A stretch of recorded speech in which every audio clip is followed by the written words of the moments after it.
Okay lang yan, kuya. The Lord Kuya, anong version natin? Doesn't require you to be perfect. NIV. Oo. Basa-basa tayo lahat kung ano yung version. NIV ka ba, kuya? NIV muna. Isa NIV kasi ano lang eh, bukol. Tsaka teen version siya eh. Ay, Joke hindi. lang. Magkaiba. Pag NIV, Magkaiba tas siya pag NIV. NIV tas teen, iba. I suggest wag na to. NIV. Yung medyo mature naman na part.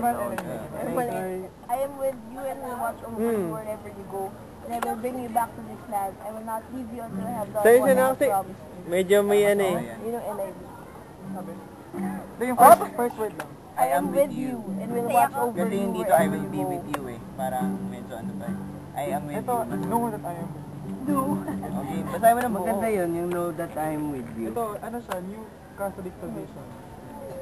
Know that I am with you. I will protect you wherever you go and bring you back to this land. I will never leave you until I have done what I promised. Yung kay Kiko. Remember. Remember. I will be with you and protect you and wherever you go, and I will bring you back to this land. I will not leave you until I have done all that I have promised. Ay, may naisip lang ako bigyan. Do you remember? Kaya nga eh. Let's bring it back. Yung sasawin ng bully, ano ba? Yun yung sasawin. Sorry, naisip ko bigyan. Yung sasawin natin. Oh ano, all of that's the time that we are remember. Oh, let's bring it back. Ako ano, so who votes for the different version of Bible? Yung kay Kat? No, that Gusto ko rin yun eh. So tatlo na kami. Kiko, ikaw may hirit ka pa? Yun na nga, din ako eh. Yun na rin, yun na rin. Saka kuya, one thing din, napareflect lang. Yung sabi lang niya, I will bring you back to this land. Yung yun, di ba commitment nga siya. Self-reflection. Tapos, Second talk, so parang I will bring you back to this land. Kumbaga, kahit na matapos yung sector ko, papaalala pa rin sa'yo ng Diyos. Every time you commit, you remember this land, this time, this moment, na nag-commit ka lang ulit. Saka very, ano ba yun? Ito yung verse na to, very lasting siya. Kasi parang, ito. Everlasting. Alam mo kasi yung ibang verse, yung parang applicable sa at this time. Pero sa mating mo, I will never, alam mo yung promise ng Diyos? Sabihin mo na tayo next year, sector card? Hindi. Alam mo parang, kasi may mga Long verses lasting na lang, very lasting. Hindi, may mga verses na definite lang yung ano niya eh. Yung time niya. Pero tignan mo tayo, parang, wherever you go, yung parang, wala kang kawala sa Diyos. Una, gano'n. Tapos, I will not leave you until I have the... diba, Walang notes, pagdating next week, ito talaga yung favorite ko. Diba? Sakit ko yan eh.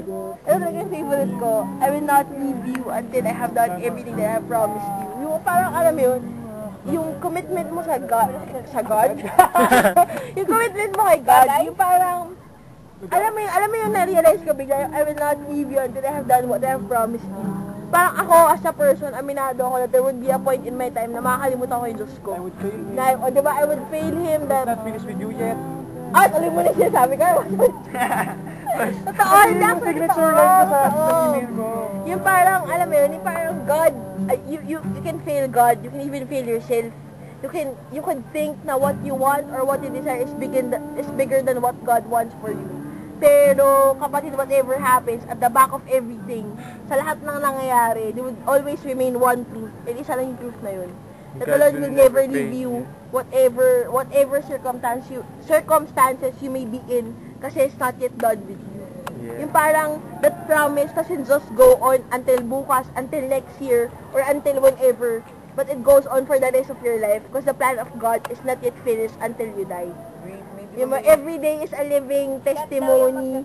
Hindi, every day is a living testimony of how God is shaping you to be that person He wants you to be. And kahit andun ka dun sa peak na yon, He's still there promising that wherever you are, wherever you go, His promise and His presence would remain in you. Diba nga, sana sabi din yun, diba sinabi dun sa purpose? Meron ako niyan,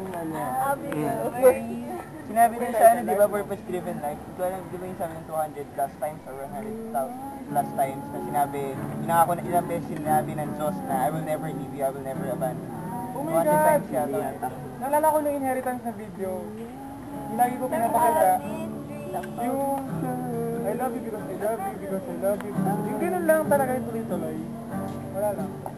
Ito lang ako. Meron mo yung alam niyo ba sa pwede kumahan ng Lord's Day? Dito. Tito Lino. Soft copy. Tito Lino. Tito Lino din yata. Tito Lino meron siya. Oh, I love it. Dito, tatay natin. Ang laki. Tito Lino, Tito Lino. Totoo yan? Oh, meron siya. Kaya na kayo mag-reverse day? Kasi baka may dumating na full time.